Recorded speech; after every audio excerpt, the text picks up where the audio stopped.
Bheki Mahlobo, welcome back to Power Plays and Paydays here on EBnet.Stream. It's been a while, my friend. Where have you been? Leon, it's great to be on your show again. I've been back here in California, Orange County. I've been here for a better part of a month now, slightly more, in October. And it's been wonderful but busy. I definitely miss South Africa. I miss the biltong, number one. I miss my family and I miss my friends as well as my partner. But it's been well this side. I was about to say you must miss the political shenanigans, but then I suppose the US is not far off. Definitely. Yeah, the US is definitely not far off, especially what's happened with Charlie Kirk most recently.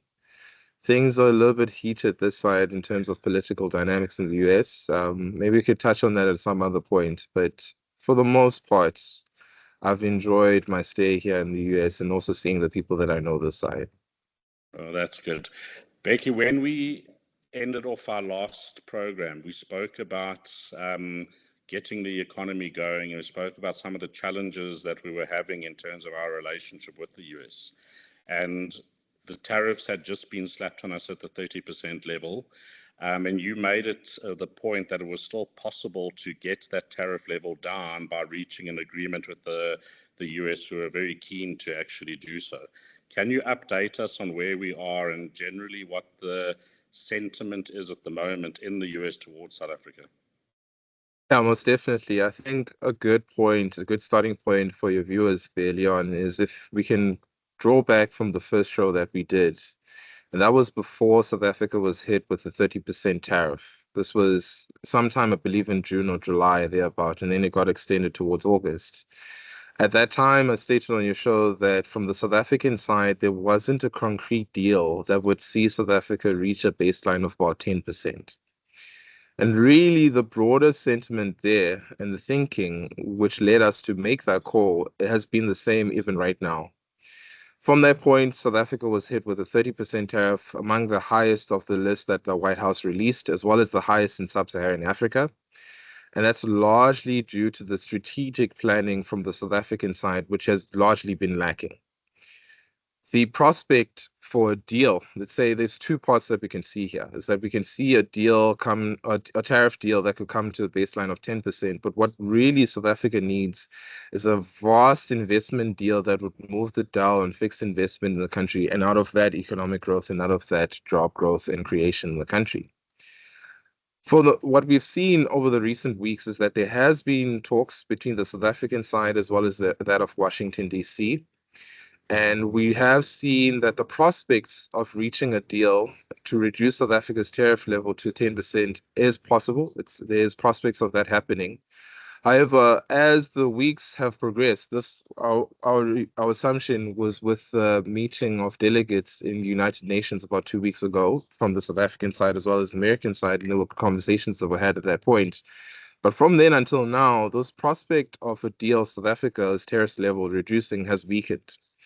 And this is largely due to the negotiation efforts from the South African side. The point that I put to you on your show is that for South Africa to see a vast investment deal from America is that we need to tackle some of the key pillars that America sees as issues. Number one being that of Black economic empowerment, which they see as a tax on the commitment of investment in South Africa. The second one is expropriation or compensation. The third one is that of the alignment of partners in the US or outside of the US that the US sees as a national security threat. From the South African side, nothing has moved much in terms of addressing those concerns by the Americans. But what has become prominent is that the US has been concerned of these tariffs' impact on the South African economy. There's been some push from corporates as well as private individuals in South Africa to reduce the tariff levels. And some of those concerns have been heard in Washington, D.C. What we're seeing here, Leon, is quite interesting. The Americans want to do an investment deal. In fact, the Americans are quite favorable to such a deal.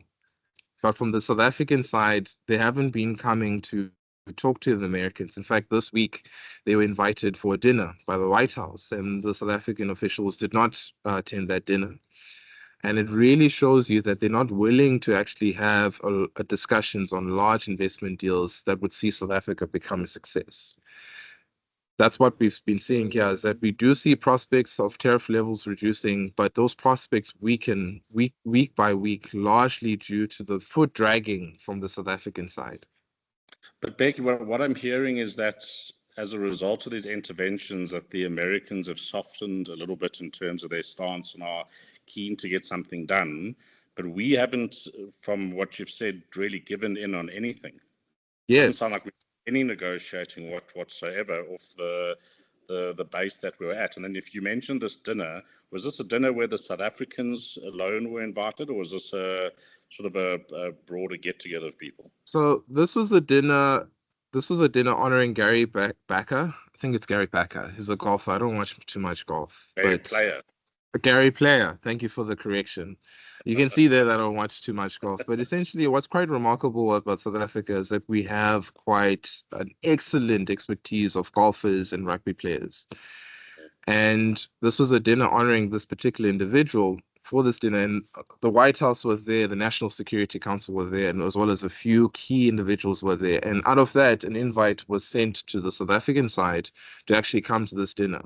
Now, what could have happened in this dinner is that if South Africa was strategic in the way of planning, is that they could have went to this dinner and actually spoke to the people that tabled these tariff levels for South Africa. But that wasn't done. Instead, South Africans did not go to the dinner. And this is really a broader thing that we're seeing amongst the South African side, is that what we're seeing is that officials don't want to do a large-scale investment deal. And that's largely because, from their perspective, they don't want to give away control from a strategic level to private individuals from the American side of things. And this is what has been holding back South Africa. This is the way of thinking that we're seeing in the South African government. If you look at, for example, railway networks and ports, Transnet deals, for example, where they only give about 2 to 3 years of deals instead of the 10 to 20 years that's necessary, is that if a business were to operate in South Africa, they need to own the means of production. They need to own the equipment that they use. They need to be able to manage the people that they fire through, but as well as, of course, do this in an ethical way. And they need to manage the investment that they dedicate to the South African economy. This is how business operates. This is how it's normal. I'm in America right now, and this is how things are done at the moment in America. But from the South African side of things, there's a lacking of actually understanding how businesses work and how entrepreneurs actually dedicate capital to an economy. And the result of that has been holding back the efficiency gains that South Africa could have had in port and railways, as well as with this deal that we currently see here, which would actually allow South Africa's fixed investment levels to rise where they need to be at 30% as a proportion of GDP. And out of that, a GDP level of about 4%. And from that, the jobs that's necessary for the country. So there's a lack of understanding from the South African side. And if I can just also lay this point to you as well. My colleague put it to me as well, which I thought was very insightful, of how the South African government thinks about things. A good 15 years ago, he gave a briefing to the South African government and say, if you do not massively improve your electricity generation in South Africa, you would see high levels of load shedding, and the consequence of that would lead you to lose an election in the years that follow. And you're losing the majority in Johannesburg. And the response that he got is that South Africa will not experience high load shedding staged load shedding, rather. Load shedding, I mean, in South Africa. And it wasn't really understanding what's going to happen, and also foreseeing what may happen 15 years down the line, which we saw last year, is them losing an election. And that's what we're seeing here, is that there's no proper understanding of how businesses work, be it from a domestic level on policy and now on a foreign relations level. Yeah, I think that's becoming all the more clearer each and every single day as we try to move forward. And the reality is that the wheel moves slowly. So the 30% tariffs are now there, and there doesn't seem to be much of an urgency. Why? Perhaps, well, the rand relative to the dollar's been strong more because of dollar weakness. So maybe you Dollar can weakness, yeah. comment on that a little bit, and also what are the tariffs doing for the US economy. But I just don't think that they, and rather let me pose a question to you as what will the impact be eventually of these tariffs unless we do come to a deal, and how long does that generally tend to take before we feel the effect of it? Yeah, so from our side, the analysis is that these tariffs only shave off about 0.0% of South Africa's GDP. They don't have a systemic risk on the South African economy. So even if South Africa were to reach a 10% tariff level, it's not going to massively improve South Africa's economic prospects. And that's largely because of the trade, the volume of trade between South Africa and the US. The deal that South Africa needs in order to move the dial on the GDP number would actually be that of American firms committing vast amounts of capital in the country, which we don't think will happen, even at a 10% tariff level. So, and we do definitely, there are industries that are affected by this. But really here, Leon, the broader thing that we're seeing here is that South Africa has been so lethargic at actually negotiating with Americans that private individuals, as well as party officials outside of government, have been the ones speaking to Washington. An example, a recent example of this is Solidarity, that's been talking to Washington, D.C., and saying that we need to reduce the tariff level. Can you please reduce the tariff level for agriculture and manufacturing industries because they are hurt, and they indeed hurt.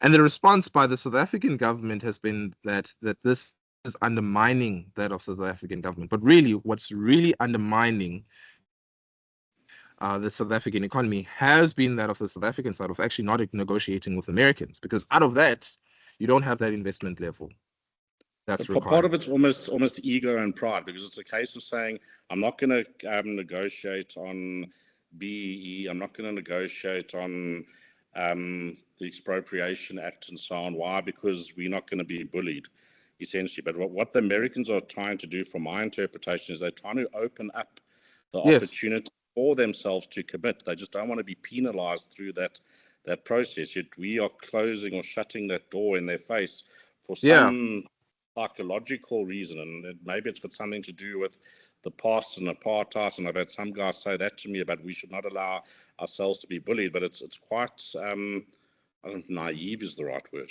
There's no bullying that's taking place here. It's like if you look at other emerging markets, they don't have these insane policies where you can expropriate someone's property just for the sake that the government wants to do so. You need to have, for any nation to have success, you need fundamental property rights, and you need to now allow businesses to hire and fire who they want in order for them to commit into your country. Businesses face enormous amounts of risk. If you're a person, even in South Africa, in the townships, in Katlehong or any other areas, if you start a business, that's you taking your money and putting and risking it in the South African economy. You face the rewards as well as that you face the punishments. Now, on top of that, you're going to tax that individual from a legislation perspective to commit that capital. You're simply not incentivizing them to invest in your country. And human beings respond on incentive. You don't see this in South Africa. You see this in every other emerging market. And I've had the privilege of also seeing those emerging markets. And their investment levels are almost double that of South Africa.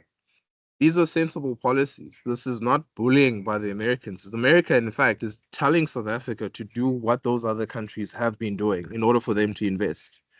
And the South African side, this thinking, really, which has been, quite frankly, quite disappointing, is that because of the past, because of X, Y, and Z, which we can see the consequences right now, is that South Africa has struggled to surpass 1% GDP growth over the past 17 years, while those countries that have sensible policies have had GDP growth numbers of about 4%. This is the thinking that we're currently facing. And why, if the government doesn't shift away from that, we don't get that capital commitment. EBnet is proud to bring you top quality content from experts across the financial services industry in South Africa and internationally for free. Your support helps us in doing this. All we ask is that you subscribe to our channel by clicking the subscribe button below. Share this video with others you think will benefit from it, and give us a thumbs up if you're enjoying the content. That way you help us help you. Thank you from the team at EBnet.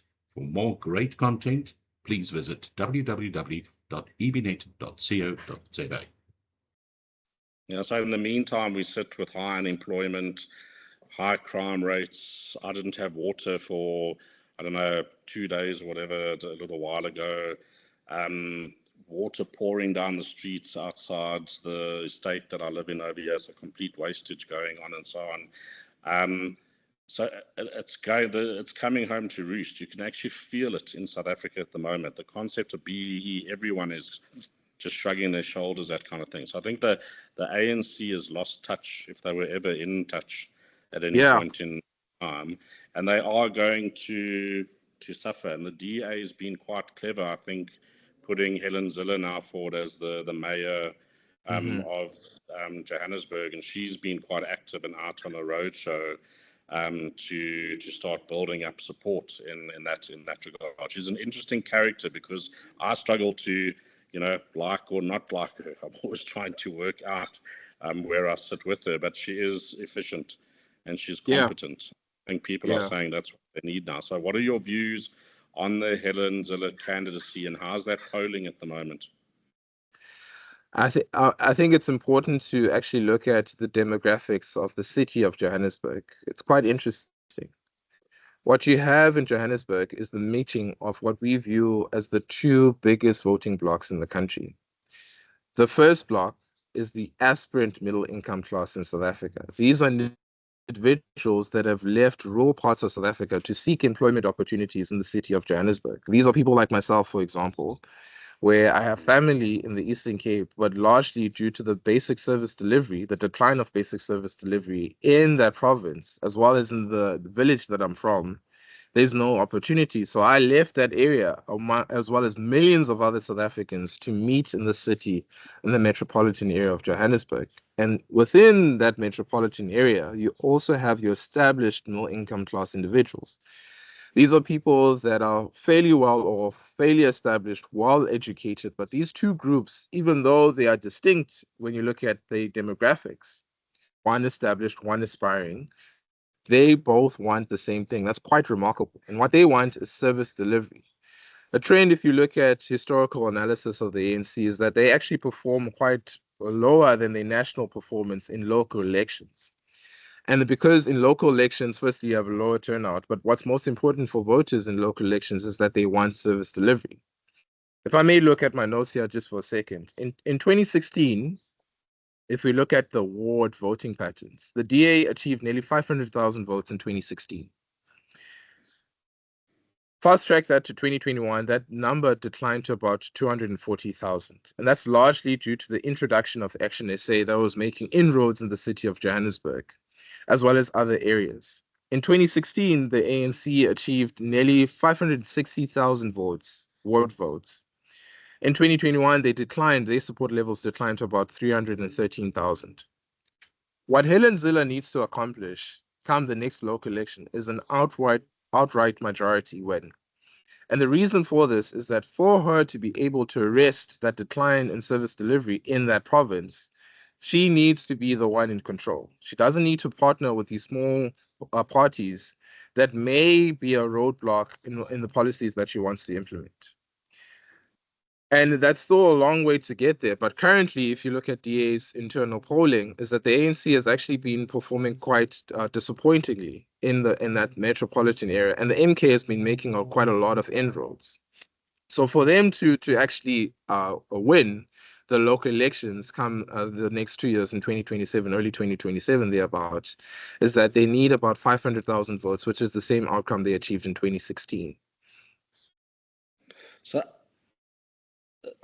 I'm a little bit confused, and I'll tell you why in the whole thing. So yes, votes were lost to Action SA. That was when we had the Herman Mashaba euphoria, businessman, successful, he will deliver. So I can Yeah. understand why it was happening. So now I could say to myself, well, that hasn't panned out. So Helen Zille comes in, she's making those promises, has a track record. So people should start switching across to that. Yet, we are seeing a lot of the ANC vote go to the MK. Now Yes. that to me is, again, that's more of a heart vote than a head vote kind of thing. So it's that dynamic's what I'm struggling with in terms of trying to understand that, is this aspiring middle class actually seeing it, or is it in fact the ANC perhaps also losing the very low income group now, essentially? Yeah, what we're seeing with the ANC vote is that they're losing quite a lot of their voter base in Johannesburg to the MK party. And that's largely because of the campaigning of the MK party in the city of Johannesburg. Yeah. Is that an interesting thing, once we've seen in the national polls, which might also reflect in the local polls as well, is that there's about a 10 percentage point move that can happen in the ANC. These are individuals that are willing to vote for the ANC or out of the ANC, depending on the headline of the day.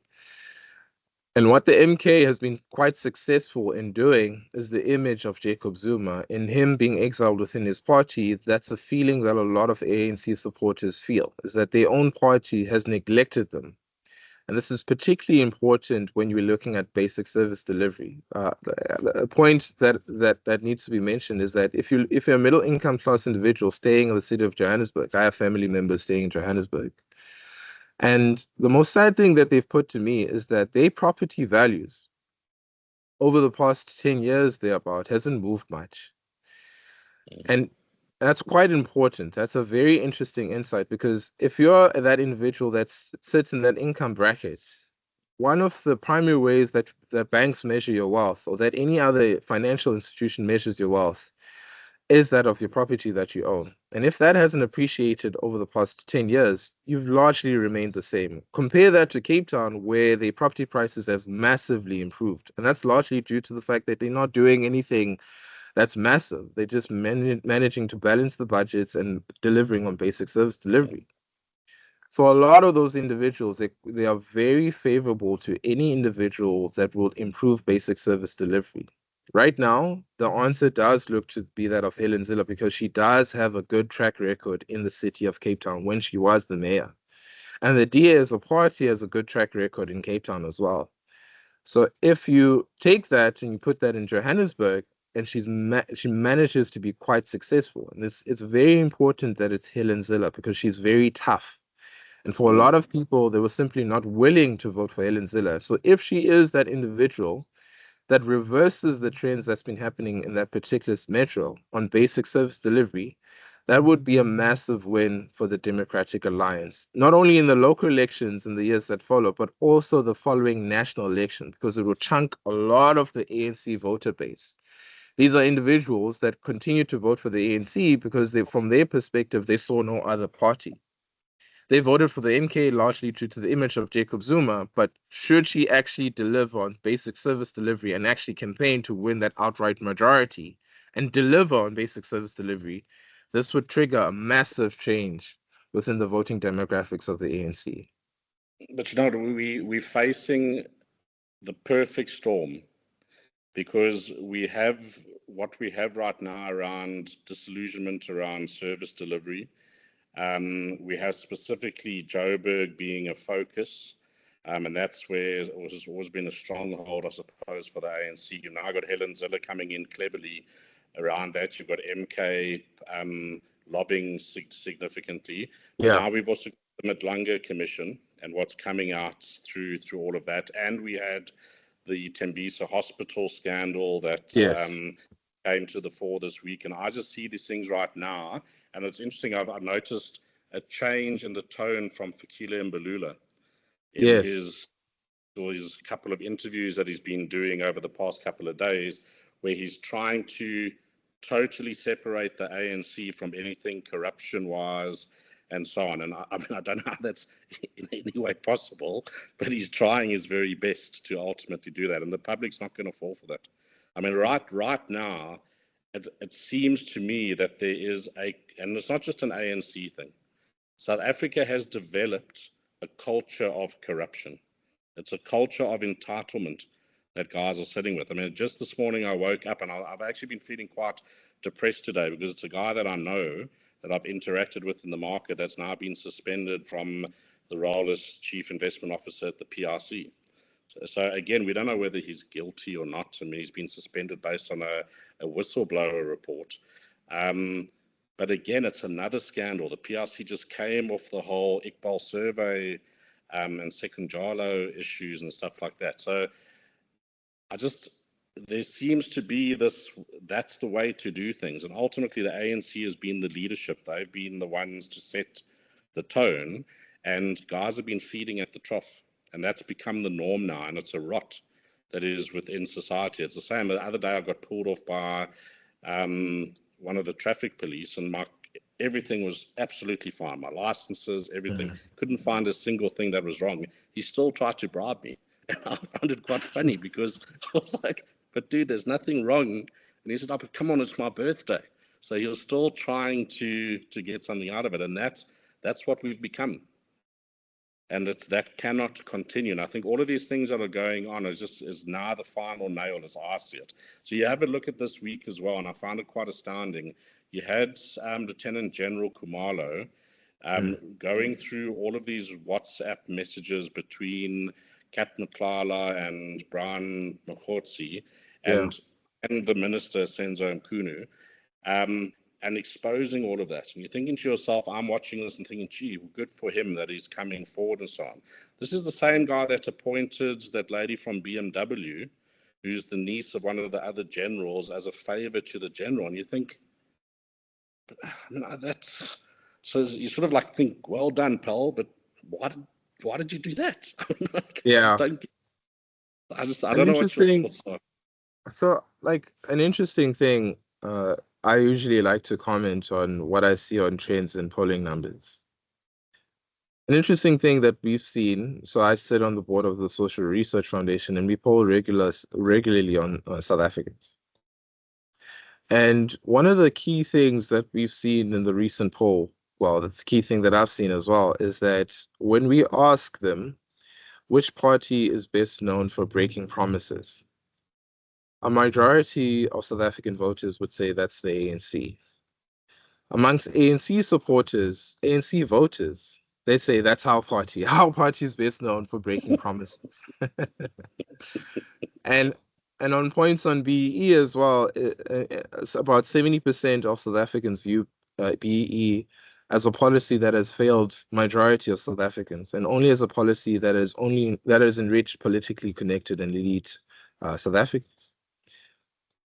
I think South Africans know that there's an issue of corruption, there's an issue of policy derailment, and there's an issue of enactment by the South African government. This is why they lost an election in 2024. Those voter perceptions just need to catch up in terms of the actual outcome of the party, come the local elections as well as the next national election. But in terms of sentiment, it's already there. South Africans know that there's an issue. So it's a slight pushback of that we have a culture of corruption. I'd say the culture of corruption, you mostly see it in government. Majority of South Africans view that as a bad thing. Like, for example, your interaction with the traffic police officer. These are individuals that are supposed to uphold the law in the country, and they're the ones actually breaking it. And that's not what South Africans want. They want accountability. They want officials to do what's necessary. And they also want these officials to implement the policies necessary for the country to become a success.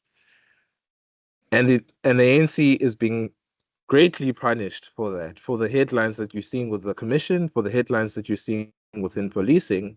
And it's largely a systemic issue that shows within the thinking of the ANC, be it that of policy in the country, be it that of actually maintaining basic service delivery, as well as that of a national level of governing the country. In that you employ people within these institutions, not for the sake of their merit, not for the sake of actually representing all South Africans, but for representing that of the ANC, as well as the people that are close to you that you want to fill their pockets. South Africans see that. And it's just a matter of time that the perceptions of voters catch up with the outcomes of that in the local or that of the national election. So I agree fully with that. I just feel, and perhaps it's been from experience, that corporate South Africa has played the game through all of that as well. Yeah. And that's the pity. It's almost been a case of somebody needed to stand up earlier and say, excuse me, what's going on here is not right. But the guys didn't. We saw it. We saw it in the Zuma scandals and so on with SARS and the whole lot. So to me, yes, there's the ANC, the days are numbered as far as I'm concerned. But I am worried about what we've learned and also what we're teaching the new generation in terms of how to do business and what the right levels of ethics are. And because this is what's been going on and everyone's been participating. And yes, there's been the primary feeders at the trough, but there's been the vultures also around facilitating. Yes. On as well. And I think that's a great pity because at the end of the day, we've got an economy that hasn't been growing and we're simply just stealing from one for the other. That's the reality of what's been going on. Yeah, this is quite a thing I witnessed this week. The youth unemployment here in America is close to 10%. And I have friends this side that have recently graduated and say, I can't find a job. Or they'll find these small kind of part-time jobs. Or they would struggle to find a job, but their struggle really is that they can't find a job within 6 months. The struggle for many South Africans is that they can't find a job for a year plus because we have a youth unemployment according to the narrow definition of about 60%, and the expanded definition, which includes people that have just simply given up or looking for work, about 70%. And when I say these numbers to them, it's completely insane. Because it is completely insane. That's not normal. That's what not like normal countries don't go through that. And it's quite disappointing because this country has a lot of prospects. We talked right now about the favorable trade agreement that the US wants to make with South Africa. And that's the really good thing that's on the table right now, is that there's actually a lot of good in the country. South Africa can be a successful country. It's just that now we just need to see those dynamics and what we're seeing, the connections of South Africans making that connection, which we're seeing in the polling data between policy and outcome, and the decline in support. The government should be rewarded for doing good, and the government should be punished when it doesn't do good. That's the most remarkable thing that I see in South Africa. And we're willing to have those conversations. We're not killing people that are not politicians for having talks in university. That's not South Africa. That's a positive thing. And it's a positive thing that we're also having this discussion. It's also a positive thing that companies now actually understand that we cannot sit here and wait for the government to actually do something. We will talk to Washington, D.C. if our government fails us. That's the remarkable thing about South Africa.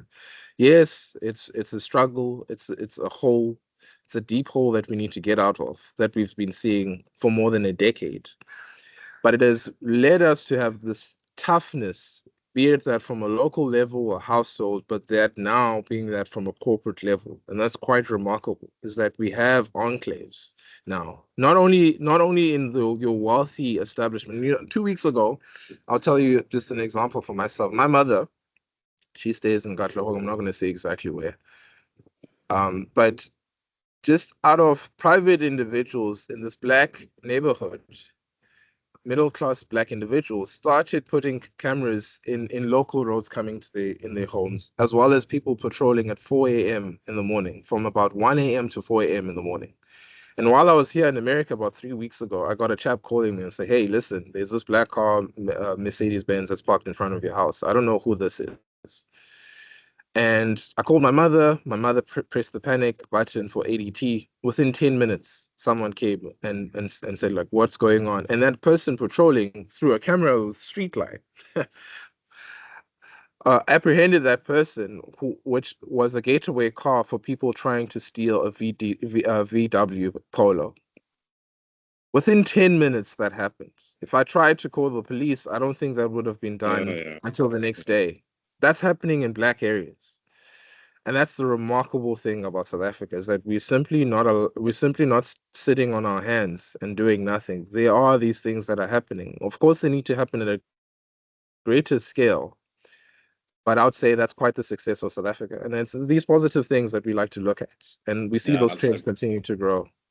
100% right. We've got that yes as South Africans that, get us off our backsides and get us to do things. And I was also listening to Bonsai Shongwe in his podcast the other day, and he was, I thought, quite cleverly positioning the vote as we employ the government. They are employees of us. Yeah. The vote, the employee does not work well, you fire them and Yes. you replace them. Yes. And I don't think we've always had that mindset. We see ourselves as subservient to the people in these highfalutin positions, rather than seeing them as what they are, government servants. Yes, Okay, they are they are government there servants. to serve the population, and I think this, you can see this change coming through. But I wanted to quickly check with you before we end off today. You guys at France Grenier Private Clients have now started up your own podcast as well. I think it's called The Common Sense. Is that correct? Yes, it's a podcast as well as the media platform that's available online. Simply search thecommonsense.co.za. And what we found, and what initially started the Common Sense, is that we have vast amounts of data that we've been collecting over the past decade, and we've only published about 5% of that data. And that's not largely because we don't want to publish that data, it's just due to the sheer volume of that data. So now we have established a media company that's been operating for the past month that covers your political dynamics in the country, politics, that covers the economic outlook of the country. I am the economics and policy editor of The Common Sense. But not only do we cover that, our aim is to write for the common South African. So we write on lifestyle issues, personal finance. What should you do if you have R1 million? Where should you put that money? What should you be doing if you're a resident of Johannesburg? We cover polling numbers because that's what we do regularly in the country. And that's information that we package for the South African consumer. And we write on these issues because on the data, what we see is what we term the 80 percentile of South Africans. That 80% of the time, South Africans rightfully know what's the common issue facing the country. And they rightfully know, which I think is important, on how to fix that. But you don't see this in any other media platform in the country. So that's what we've done, is that we've started a media company, The Common Sense, which also has a podcast format and regular interviews as well. Actually, the first announcement by Helen Zille to be the candidacy for Mayor of Johannesburg was announced in our media platform. And you can see that interview in our YouTube page. Because I'll actually put a link in the description to this video, and yeah, I wish you guys all the best with that. I've been following and I find it quite fascinating and enjoyable. So I encourage everyone to give you guys a follow and to keep in touch with all of this and to share it with others, because that's what I think we're all trying to do, is just get the truth and the understanding out there, and then let every man make his decision. Let him choose who he wishes to employ, because that is ultimately each and every single one of our rights. Exactly. Okay. Well, Bheki, thank you so much again for joining us. Good luck with the Masters as you're moving forward there in LA, and we look forward to chatting to you again. Thank you so much for having me on, and I hope to be back on your show again. You definitely will be. Thanks, Bheki. Keep well. Cheers. Cheers.